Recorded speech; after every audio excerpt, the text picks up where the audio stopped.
Today, more than 200 people came together in Dansville to celebrate the return of Ryan Corbett. Ryan Hermanit heard from Mr. Corbett and his family today about what the last 2.5 years has been like for them and shares their story. 893. That's the total number of days Dansville resident Ryan Corbett spent wrongfully detained in Afghanistan by the Taliban. On January 21st, he touched down in Texas, a free man reunited with his family. Today, family and friends are celebrating his return and the Corbett family's resilience throughout a long journey of uncertainty. Isn't it a wonderful thing to be alive and free, a wonderful thing to have friends and family that love you, and a wonderful thing to have a life of purpose and meaning? Ryan Corbett has dedicated his life to helping others. After spending 10 years living in Afghanistan and moving with his family to Dansville in 2022, he still held true to his values, returning to the Middle East, helping the folks who live there start and operate their own businesses.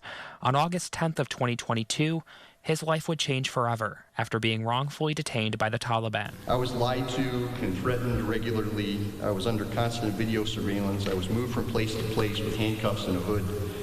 I wasn't allowed to talk to my family for 8 months. People ask me now, how did you survive that? And all I could say was by God's strength, and it was by taking it a day at a time, sometimes an hour at a time. His wife, Anna, and their 3 children spent the next 2 years making trips to Washington, working with lawmakers, including Congresswoman Claudia Tenney, to ensure Ryan's safety and work towards getting him back home. And once the Dansville community heard of what happened, they didn't fall short in showing their support. I admit that I was a little nervous how you all would respond when you found out what was actually going on in our lives. But your reaction was deeply moving and touching. I wish I could take more time to thank each one, but no, we are truly grateful for each of you. And although we know there's a long road ahead of us toward full recovery, we are grateful for all that we have learned and for the amazing people we've gotten to know through this. It wasn't an easy journey by any means, but Anna says the fight ended in the best way possible, having her husband and the father of their children safe and back in their lives. I'm so glad to be back and surrounded by friends and family who love me and are helping me take my time to fully get my feet underneath me and be set up for the future.